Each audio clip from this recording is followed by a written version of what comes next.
Hey, what is up, everybody? Welcome to Tuesday afternoon. My name is JR from Not Weird, Just Autistic, and not joined right now by Jason. Not sure if he's going to make it today or not. I'm pretty sure he will. But we are joined by Eric Harazi, who is the founder of coherentlyAwareNow.org, survivor of sexual assault, something I think don't get talked about nearly enough, and also substance abuse.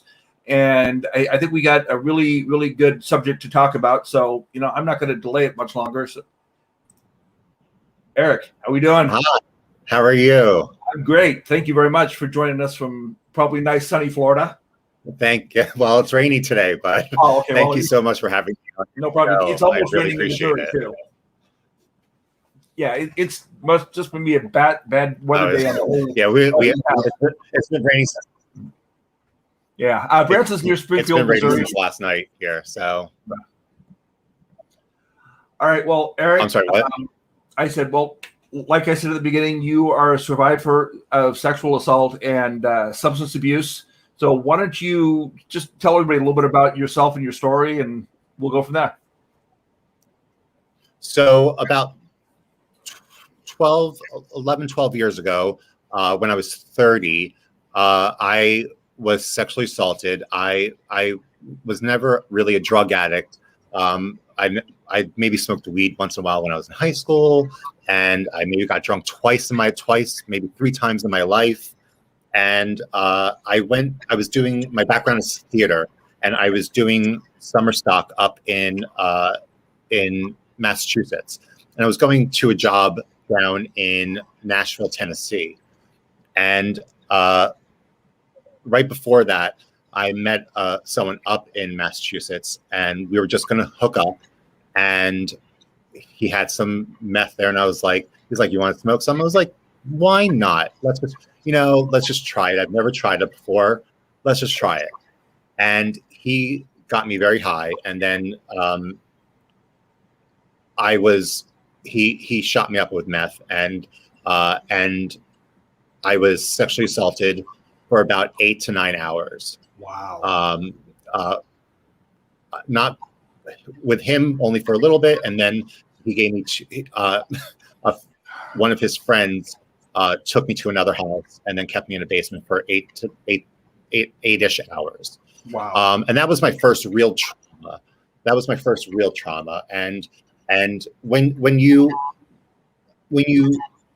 are given an IV drug, it's really a different beast than any other drug. It becomes bloodlust almost, and I couldn't stop that feeling. I wanted more and more. So that was the beginning of my addiction also. Okay. So I didn't know that this was sexual assault. Right. I didn't know that what was happening. I was having a good time. I was high, and at the time I was high and I was having sex. I was just having a good time. Mm-hmm. It took me about 5 to 6 years later to realize that this was a sexual assault by going into a trauma treatment. Okay. And they had to break it down for me of everything that happened. And I had to see that everything was premeditated. Oh, for sure. And it took me by surprise. I was shocked, and I had to. And the first thought that came to my mind was, "Oh, they didn't really like me." That was the first thought that came to my mind. That's how low self-esteem I had. That's how I didn't really care that much about who I was. And it wasn't about, oh my God, I was raped. It was, people like me. Yeah.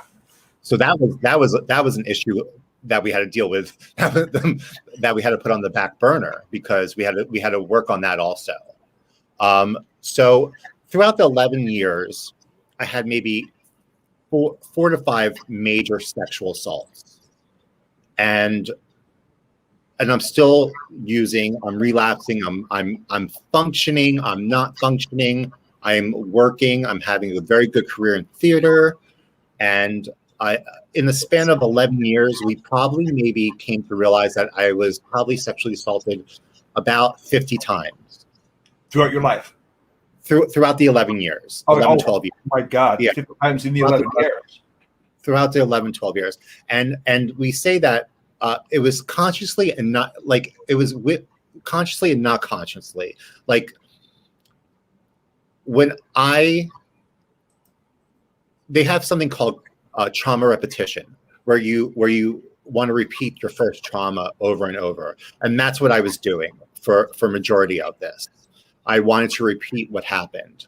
And so I would go into these situations with a plan. This was my plan of what I wanted to happen. If you couldn't give that to me, I did not want anything to do with it. So when you were able to give that to me, it was a go. So, but once I got high, I had no control over anything. Right. So then it was sexual assault. So, and I've said this before, I want to make this clear. Whether I say yes with my mouth, if my mind is not there, it is a sexual assault no matter what. Right. So even though beforehand you wanted something to happen, once Correct. you got into that moment and you were high on the meth or whatever, then it became a whole different story. Correct. If more than what's happening is going on after I'm high, but I'm still saying yes, that person who's with me has to realize that I'm not there. Right. I'm not fully there at all. And so you're not only, and yes, I did put myself in that situation, but you're also taking advantage of someone who's not 100% there. Right. And that's, you know, I think what you're talking about is putting yourself in that situation is very similar to the people who say, oh, well, she was asking for it because of the way she was dressed or something like that. It's not really an excuse. It's just their excuse. Yeah. In my head, I thought I was able to control those situations. Right. In my trauma addict mind, I thought I would be able to control these entire situations. And of course that never happened. That was never a real reality for me, you know. Yeah. But I still did it every single time because I had to. I found out going through my therapy, going through these. I went to 8 different treatment centers. Wow. And a couple of them were rehabs, but a majority of them were trauma treatment centers. Okay. And I had to realize that I was not just addicted to the drugs, I was addicted to my trauma. Wow. I was very addicted to my trauma. And when I realized that, that was a big thing. That was a huge aha moment. No, that's something people really don't talk about. Is a trauma addiction. Yeah, it is, because people just think, oh, I'm addicted to drugs, and then I have this dangerous sex along with it. I was having this dangerous sex with the drugs along with it. Right. Which are two different things, because I wanted that trauma first, the drugs second. Now, when I worked through my trauma stuff and I dealt with all that stuff, I was still relapsing, and all I had left were the drugs. So that was miserable. Well, I bet, because it was I didn't have the trauma to grab onto anymore. I didn't have that to grab onto. That was my safe zone. That was my there, but it was more in my face because there was nothing else to mask it. Right. I understand the masking a lot. One thing that I'd like you to explain more, and I think other people really would too, is how does somebody get addicted to the trauma? For me, I can really only speak about me. Of course. I mean, how other people's minds work. It's different for every single person. Right. For Well, me, that's all for we me, talk about is our story. yeah. I mean, I always say I'm not a therapist. This is just stuff I've learned along my journey. Yeah. And for me, it was that first trauma was so monumental in my life, and I don't mean that in a grandiose way. It changed the path of my life. It changed everything who I was, and so I kept going down that path, but I kept adding more trauma onto it. So it was like this little, let's say my trauma was this big. Right. And I just kept making it bigger and bigger and bigger. So it wasn't like an addiction, like, oh, I'm jonesing for it. Right. It was a ritual addiction. Sure. This is how it had to happen. Right. It had to be like this. It had to be this way. Yeah. A, B, C, D, E. Yeah. I had to have this whole ritual of how this experience would unfold. And if it didn't happen that way, I would not be into I wouldn't be into getting high. I wouldn't be into having sex. I wouldn't be into any of it. It had to be the certain ritual of what this original trauma was. Okay. And that's how. And so when I say addicted to my trauma, it was just the bonding of that trauma. Right. Right. It was that bonding of that trauma.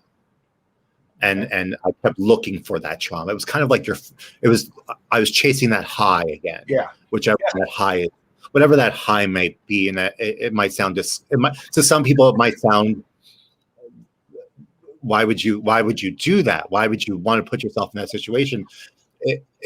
That's where my mind was. That's how I was introduced into this.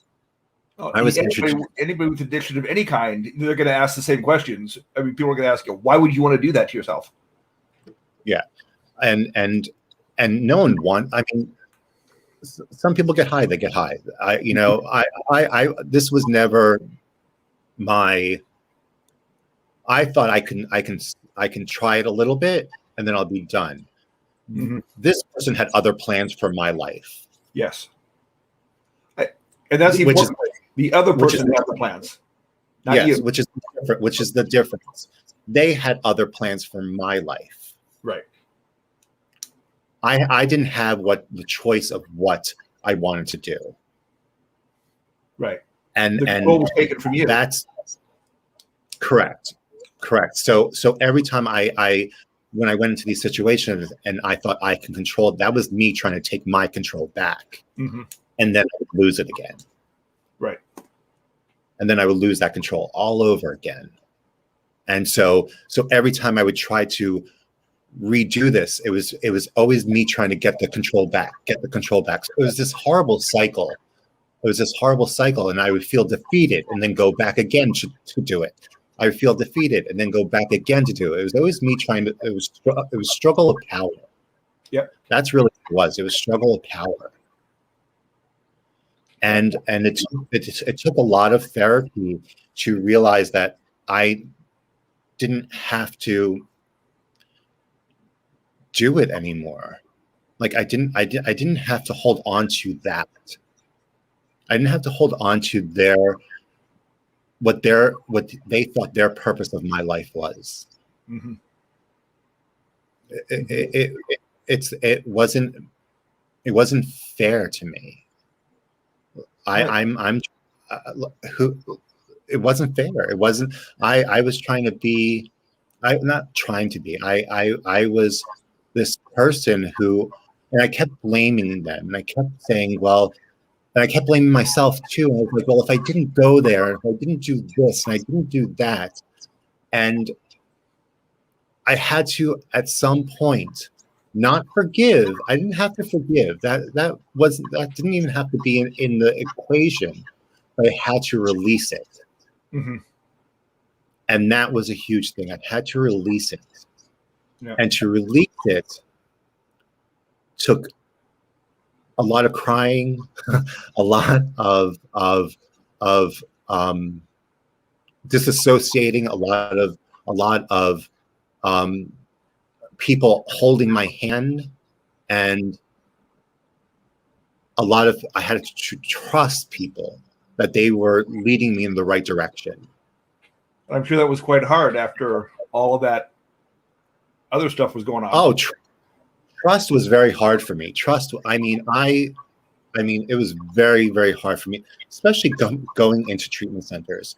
Going into treatment centers for anyone is so hard to trust someone, especially the staff, a therapist, tech people there. You don't know these people, right? And they want you to pour out your soul to them. Yep. So you're like, I don't even want to pour out my soul to my family, and I've known them forever. So why would I? don't want to pour it out yourself. Why would I want to pour my? So they of course they know techniques to gain that trust. Right. If they're good, they know techniques to gain that trust. And I'm thankful that I was able to go to good trauma treatment places and get that great therapy and that help to help me heal this. Yep. That's awesome. Now, at what point during that 11 years did you start realizing this might be a problem and start seeking some kind of therapy? So let's see. So I went to a couple rehabs. Okay. And then one of the rehabs I went to, my therapist was actually a client at this trauma place. Then he turned into a therapist. Okay. And it was near the end of my stay there. And he said to me, I think you have a lot of trauma. And I said, no shit.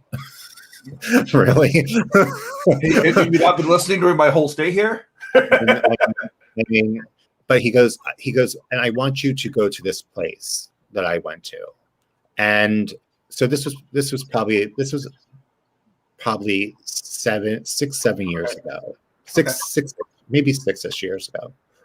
Time in my head is very messed up. Yeah. And so I couldn't get into that treatment center. Because I was too sober to get into that treatment center because I was already in treatment, and and my mental health wasn't bad enough to get into that treatment center. Mm-hmm. So they wouldn't take me. Well, insurance wouldn't allow me to go there. Yeah.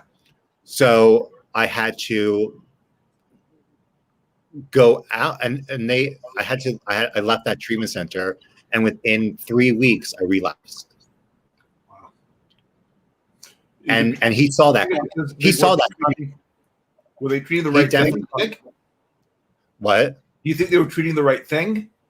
And that's why you No, of course not, because he knew that, and that's why he wanted to get me into that treatment center, because there's a big difference between a rehab and a trauma treatment center that deals with drugs and rehab.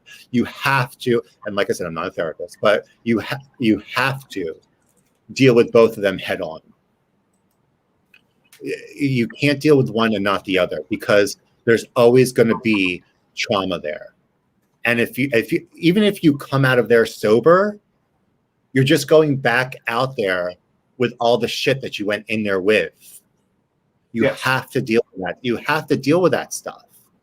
So he knew that I was going to relapse again because I didn't deal with any of that stuff. So I went. I was in an outpatient program, and I went to the head of the outpatient, and they knew I relapsed because I didn't show up. And I said, listen, I would like to go to the place that my old therapist recommended. And so they got me in there, and that started my healing process. But when I got there, I was so angry, and so even though I knew I had to deal with stuff, I didn't want to deal with stuff. So I was firing everyone in that place. Everyone needed to be fired because no one knew how to do their job. I knew how to do their job. No one else knew how to do their job. Yeah. So but I had to realize, a therapist who I didn't really like, but he had to tell me that I was distracting myself from actually working on me. Yeah. And working itself is hard work, and you have to face a lot of ugly realities, and we don't want to do that. Yeah. Yeah. And I, who wants, no. Yeah. I don't want to. We want ourselves I fit, don't want to. but I don't want to look at me. Yeah. I don't want to look at me. Just but I was there. Yeah. And I sat there and I had to sit with myself for a minute. I had to sit with myself for a minute, and I had to say, you know something? I have to remove everything else out of this equation and start focusing on why I'm really here. Mm-hmm. Because if not, I'm wasting this opportunity. And I did. And I took everything out of the equation. I hired everyone back. I said, okay, everyone's good. They can have their jobs back. And I started actually doing what I was there to do. I started doing my work there. I started doing my assignments. I started writing my letters. I started engaging with some other people. I stopped being therapist to other people in rehab, because that was a huge thing. I would deal with their shit, so I didn't have to work on my stuff. Mm-hmm.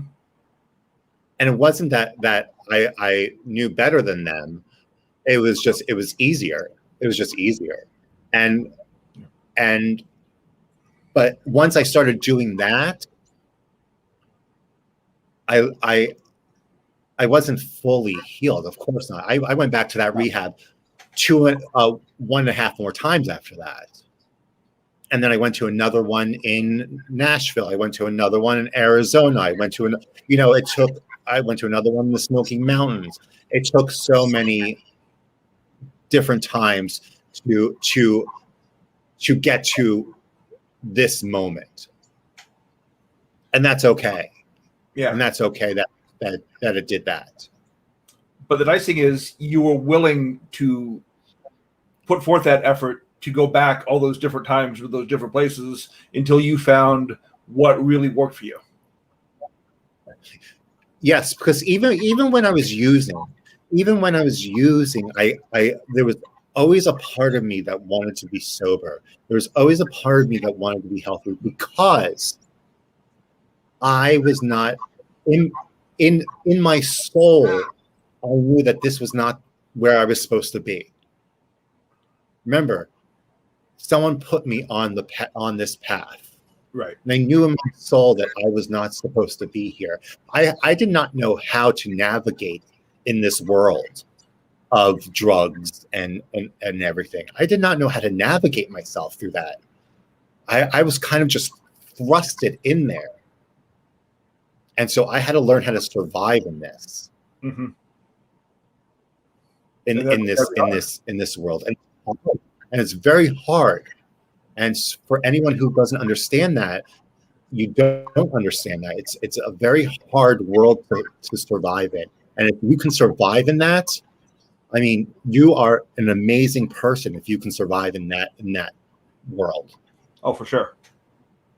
For sure. Whether you're still using or not, if you're still using and you are surviving, I mean, it's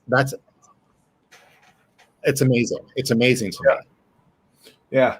You know, and that kind of brings us to something I saw on the website, coherently-aware-now.org, is that there's almost 500,000 people every year over the age of 12 that are victims of sexual assault of some kind.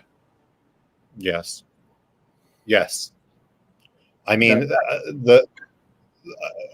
and 1 out of 10 men are also sexually assaulted.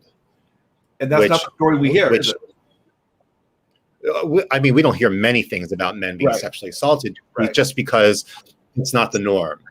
It's men don't really like to talk about it, whether it's about they lose their macho status or it's just not very talked about, and especially very prevalent in the LGBTQIA community. It's very prevalent there because of the drug use and all that stuff. So yes, I mean and that's it doesn't surprise me so much, but I was raised and lived most of my life in the largest LBGTQIA plus community in California for most of my life. So it doesn't surprise me, but somebody who's not in that environment or in that situation, it's probably going to be very shocking too. And it also affects the trans community highly, very highly. Black and brown trans men, very, very highly, just because of they have to put themselves out there in that environment. And this and the thing is there's no way to help and to so with this nonprofit, let me talk about this nonprofit. Yeah, please. I was going to go there next. Yeah, with this nonprofit, and this is where I was going with this.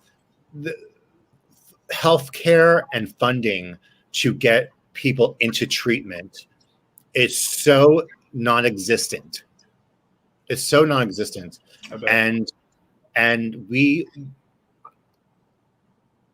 want to make it that no matter if you have insurance, if you don't have insurance, we can get you into some sort of treatment to get you healthier and safe. Right. And that's what it's about. It's getting you healthier and safe.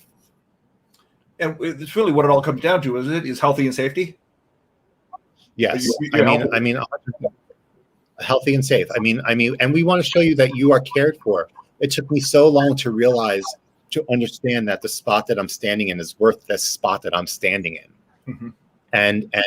And it's because people are either dropped off in treatment, people are either not talked to by their family once they're using, or and it's always side by side.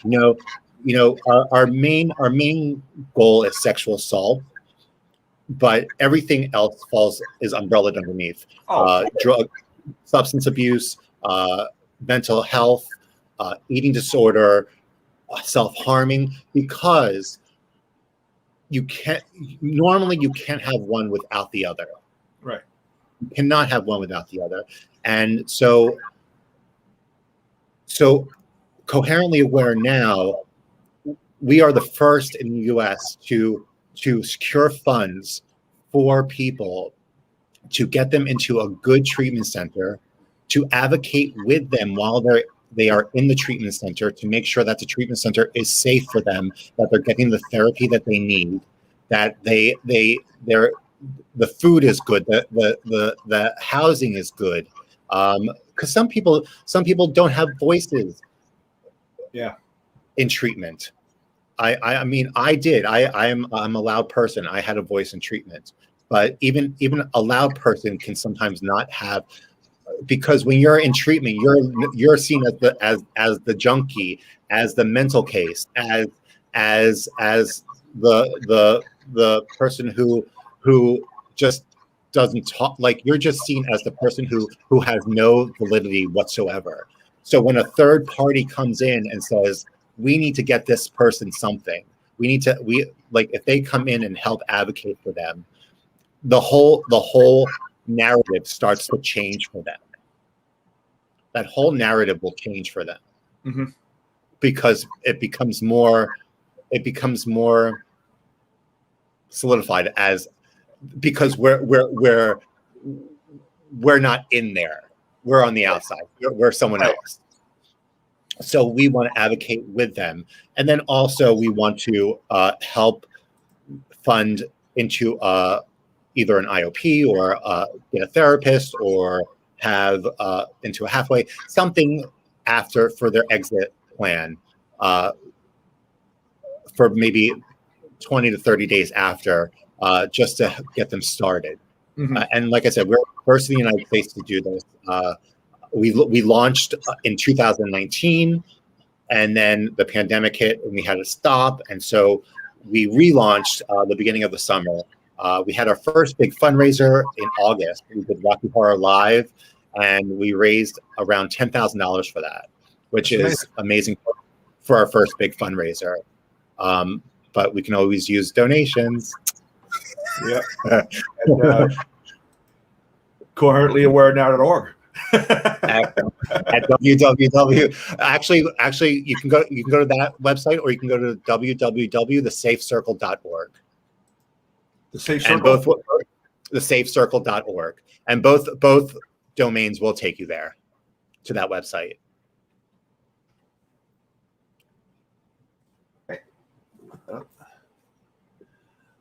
All right. Well, one thing you talked about though is the aftercare. Yes. I think that's so important that people don't think about that. They get out of the rehab, they get out of their treatment, they get out of whatever, and then they say, "I'm good." In their minds, life goes on. Yeah, they say, "I'm good. I'm. Thank you for your help." That, your recovery of anything starts after you leave treatment. Yeah.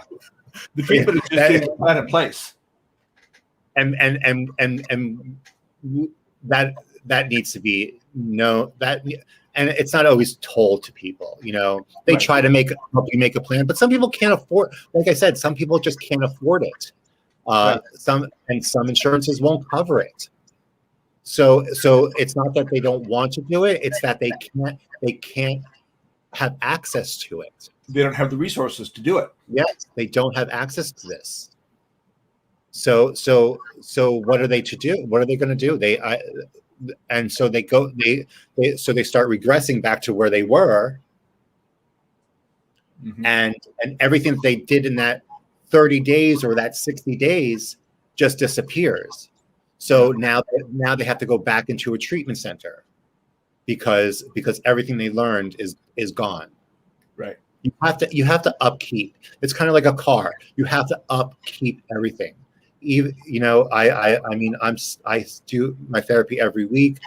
Even when I was using, I went to therapy every single week, and I made sure I did not use 2 days before I saw my therapist.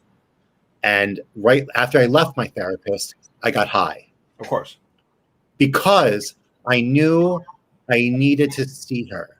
I had to see her, because if I didn't, I would have no reality in my life.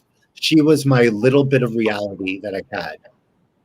And she knew that she had to see me, because she kept installing in me, and I didn't know it at the time.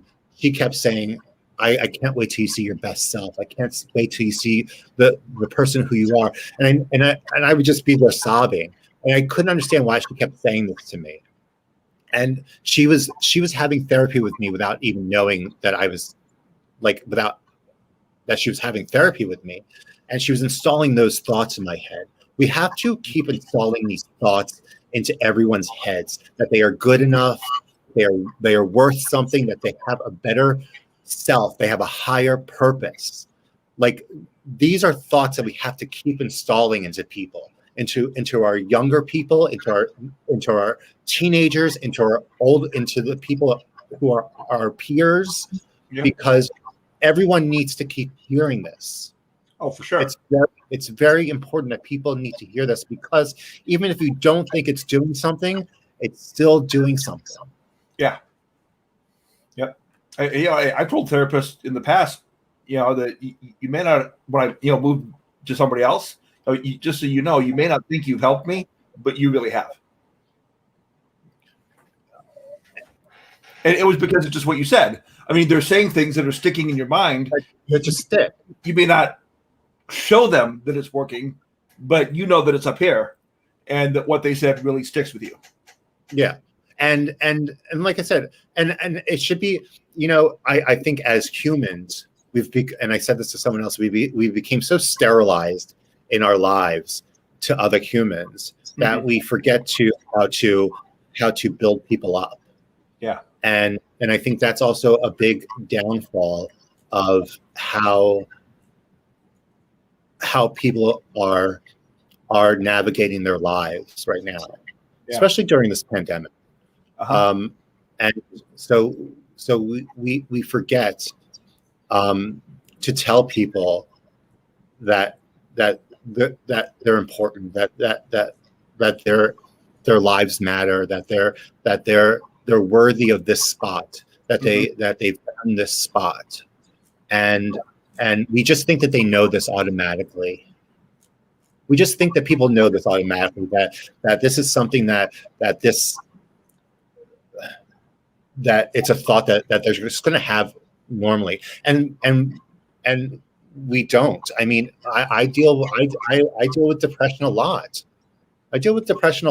And my inner critic will tear me apart. But I'm lucky that I know these tools to get me out of it. Yeah. Well, and that's one thing that I think people don't realize. Like we were talking about before we went live, we're going to be in therapy for the rest of our lives. It's something that's just going to happen. And we're going to have those days where we beat ourselves up and we want to, smack ourselves around, but we know ways now because of the therapy to get out of it quicker than we did before.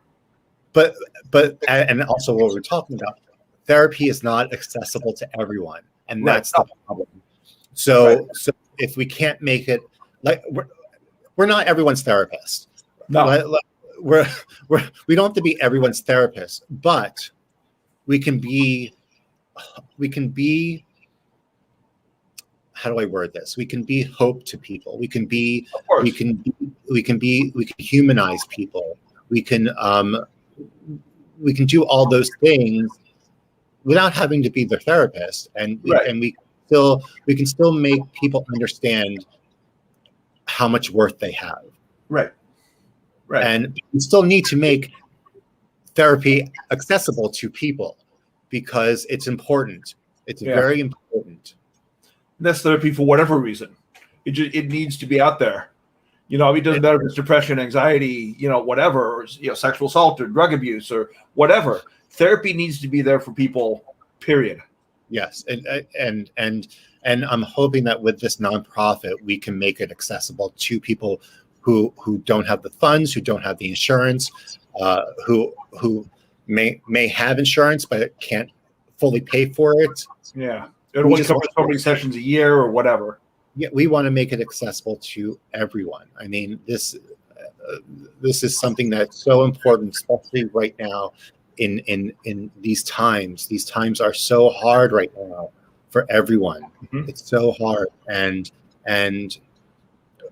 yes, we're losing a lot of people to COVID, but we're losing a lot of people to overdoses. We're losing a lot of people to suicides. We're losing a lot of people to sexual assault murders. I mean, we're losing people that we don't need to lose, and it could be avoided if we offered something to them. I've said for quite a while that I don't think therapy is something that insurance companies should deny anybody for any reason. At all. It should just be there. If you need it, you need it. Great, here it is. Yeah. And more people should take advantage of it too. But not everyone can get health care also. I mean, not everyone is health care. So what are those people? Those people are not able to deal with their traumas, are not able to deal with their addictions, are not able to deal with any of this stuff. I don't think that addicts should be going to jail. I think they should be going to treatment centers. Right. I agree 100%. I think they need to deal with what they're in there for. they don't need to be incarcerated. No. No. And take the money that you're spending on the incarceration and put that into the therapy. But it's easier just to put addicts away and not really deal with what's really going on. And then what's going to happen? So people come out and it keeps going on. The cycle keeps going. The cycle keeps going. It's like let's deal with this. Let's deal with this head on. Let's change this world of mental health, of addiction. Let's change this world of this. Yeah, like this, we can not stop it, but we can slow it down. Yes, we can slow it down and make it easier. We can put a pillow there for people so they don't have to hurt themselves. Right. We can't necessarily keep the dam from collapsing, but we can try to put our fingers in there and plug a hole for a while. 100%. Like we and I said there could be a pillow there where people don't have to hurt themselves, and we can make it a little bit more softer for people. Yeah, sure. The thump doesn't have to be so hard. Right. When you fall, you've got something manageable to fall on instead of just hitting asphalt. Yes. Yeah. And I agree 100%. And we can do, and I believe that we can do this. And I want to be, I don't say I as a martyr, like I want to be that person. I want to start this change. I want to change the way treatment centers are looked at. That they're not looked at as something bad. Because a lot of people think, oh, they're in treatment. Don't talk to them. Like, oh, did you hear about Linda's daughter? She's in treatment center. No, that's not a bad thing. No. Like, let's celebrate that. Let's celebrate that people are going into treatment and taking care of themselves. They're taking that step to take care of their mental health. Right. They want to stop putting something into their bodies, that are making that are giving them bad choices. Right. Like, let's celebrate this. Right. How about Linda's daughter finally got off the roller coaster? Linda's daughter's in therapy. Yeah. Let's and I hate this term, but let's normalize. I hate that. Exactly. I just hate that term. Well, but let's make it's a term that we have to use. Yeah, but let's make it something that is not a secretive thing. This is not 1950s where when you talked about therapy, it was very you don't want to do that. This is very needed right now. It's very needed right now. For sure, and it's going to continue to be needed. And I think, like you were talking about in the 50s, it was very, we're not talking about this. I think the more we go on, in the future, it's just going to become more and more necessary. And we're more accepted. We're evolving. We evolve. Well, some of us are evolving, and so we're changing as people. We're changing as humans. So our world is changing, and it's not getting better. It's not getting better. And the generation after us is they're suffering as young kids right now. Yeah. Yeah. So they're going to need something later on, because they're going to have to deal with what they're dealing with as kids now. Their anxiety level right now is so high that as adults, if they don't take care of this now, as adults, it's gonna be mind blowing. Yeah, it's gonna be mind blowing for them. Yeah, one thing I thought from looking at your website and everything was really interesting was the concept of the advocacy of the person in treatment. Can you explain a little bit more about what that is? And what we want to do is we want to have someone go out there to wherever the client is in the treatment center, and go out there maybe once a week, once every 2 weeks, to see how the treatment centers talk with the client, and see what's going on in the treatment center, and just take a little walk with them and spend the day with them, and see what's needed, and see if they're getting everything they needed. And if they're not getting everything they're needed at that treatment center, and this is not going to be a therapist, it's not going to be a psychiatrist, it's going to be someone who has been to treatment. Right.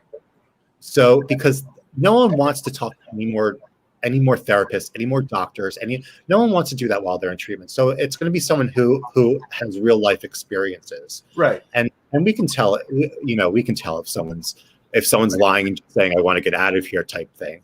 Yeah. And if these are real claims, and so, and if it doesn't seem like the right fit, because that could happen, places could not be a right fit.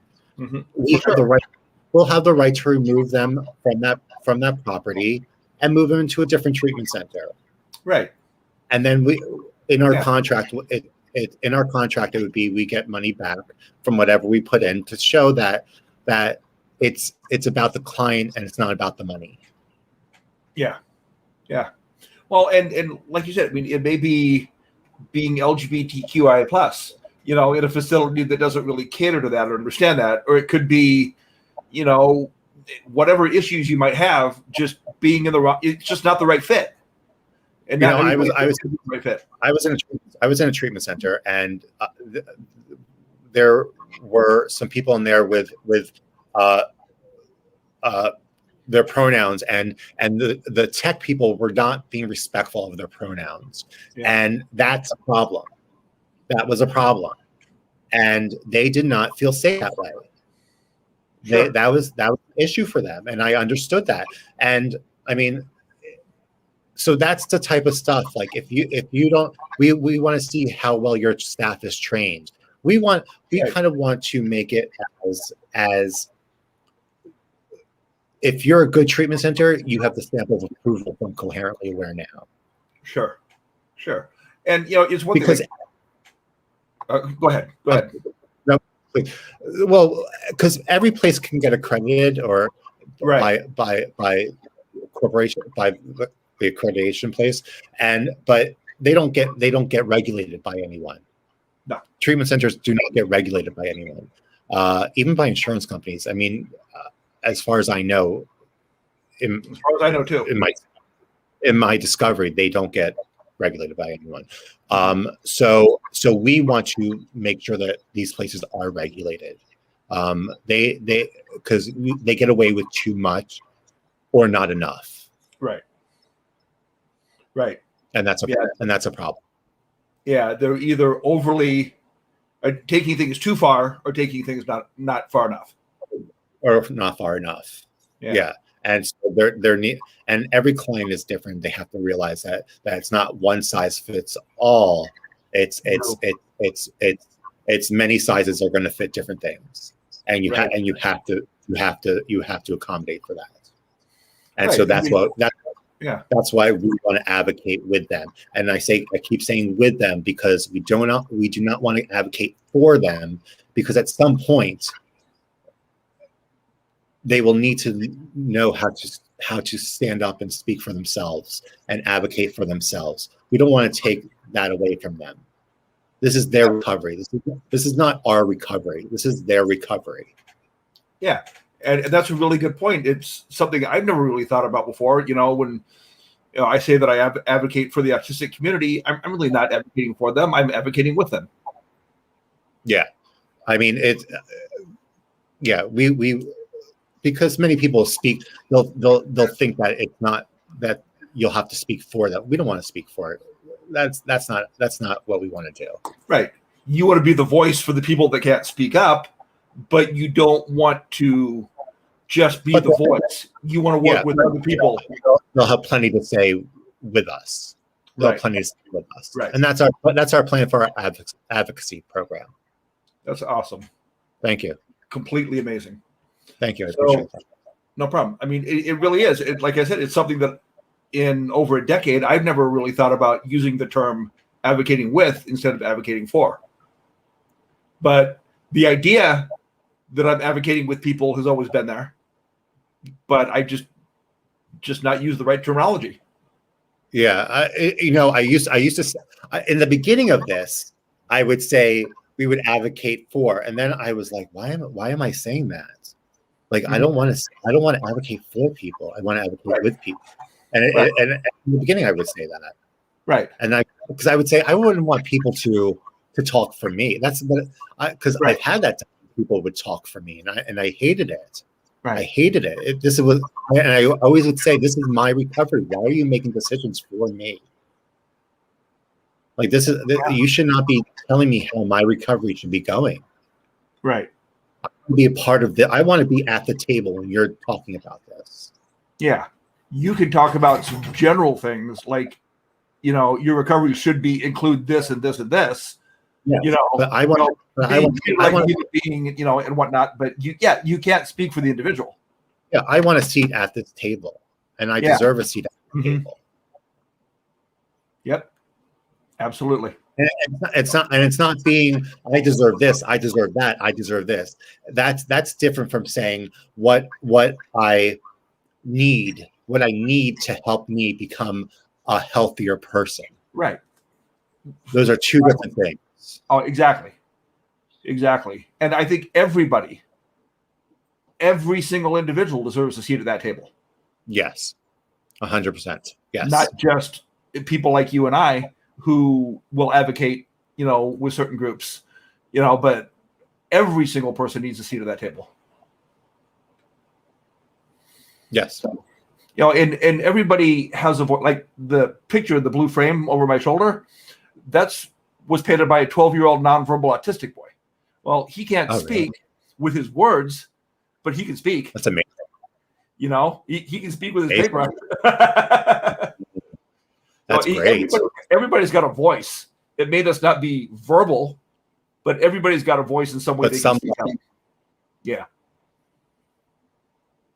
Whether it's crying for help or whatever. There's some way that they can put some input into their life. Exactly. And we have to stop taking that power away from them. Yeah. Exactly.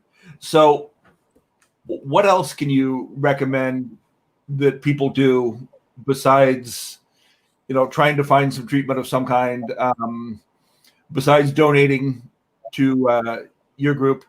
What else can people do for themselves or for their family or for someone they know who's going through some of this? Well, there's a bunch of resources there. You could always look at RAINN, RAINN. There's NAMI, which helps with mental health, and they can look up their website. I think it's NAMI.org. Yeah, and then there's a few different websites that you can go to reach out. Just always reach out to someone. I always say that the phone seems like 300 pounds at that moment, but people would rather hear what's going on in your life than never hear from you again. Exactly. I would rather take the time to listen to somebody and have that opportunity to listen to them, even though I may not really want to at that exact moment. I may have other things that I'd rather be doing. I'd rather listen to that person right now than never hear from them again. Your mind is telling you that you're a burden to people. Yeah. For sure. And you have to. I can't say you have to because I'm not someone to say you have to. But you need to find a way to realize that you're not a burden, and people will receive. They'll receive what you need from them. If you reach out to them, they'll receive that. They'll receive it from them. Yeah. And I can say that even now, after years of going through therapy and still going through therapy and everything, I still have my days where and moments where I feel like I'm a burden to people. I'm sure you do too. Oh, almost every day. Almost every day. Yeah. Almost every day. And then I have to tell myself that I'm not. But you shift back to the I'm not. if someone hasn't called me and I say, well, they must not like me, I have to say it's probably has nothing to do with me. Right. Or it can have everything to do with me, but that's still not my problem. Yeah. Because if they did have a problem with me, they can call me and tell me that. Yeah. And they They probably can know call that. me and tell me that. As of right now, it has nothing to do with me because I haven't heard anything. Right. So I have to tell myself that. And it's hard. It's hard to remind ourselves of that. Yes, it is. It is, especially if you're in a bad place mentally, and mentally and physically. It's hard. It's hard to get yourself out of that. I mean, I just cleaned my room. I haven't cleaned in like 2 weeks because I've been in such a funk. And I was like, I cleaned my room. I was like, I'm a champion. I was actually with the kitchen about 2 weeks ago, so don't worry about it. I mean, it's the little things. It's the little thing, and we celebrate, and we have to celebrate those things. We have to celebrate them For sure. Be proud of those little things, and if no one's going to talk you up, talk yourself up. Yep. You are your own best critic, and you're also your own best cheerleader. Yes, you can be. If you're not, you can be. You should be. But yeah.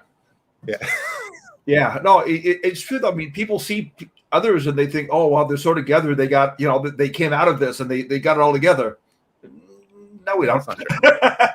If you have it all together, you're bullshitting everything. I'm sorry. Yeah. No one has it all together. No one has it all together. Show me one person in this world who has it all together. Yeah, no one has it all together. Social media is a lie. Mm-hmm. People post all these things, and don't let your mind believe that everyone's life is that grand. Yeah, because it's not. Nope. It's not. Nope. It'll trick you that everyone's life is that grand. We don't live in a society like that. We don't live in a world like that. I mean, someone like Britney Spears is a great example. You think, oh, she's got all this fame, she's got all this money, everybody loves her. Well, then you start looking at the real picture things. It's not really the whole picture. No, there was a whole a whole thing against. Everything was hidden from everything. Everything was hidden from the public and from the world of how she was treated. Because of her mental health, because because of her mental health, and that's just let people live their lives, and if they can't live their lives on your terms, that's your issue. Right. That's your issue if they can't live their lives on your terms. Right.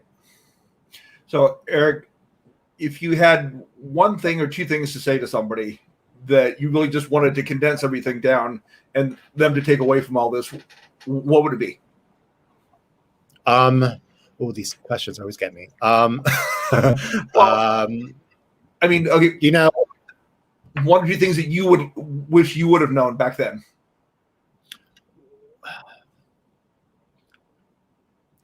People care?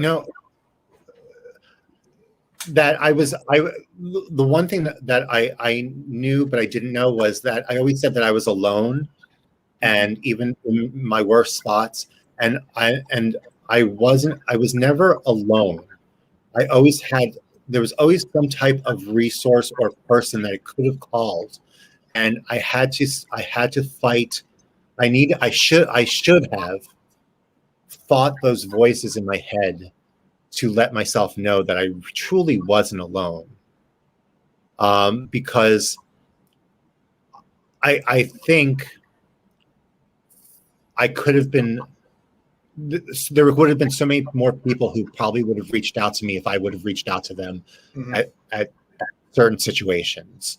And it was either shame or guilt or stubbornness that wouldn't allow me to do that.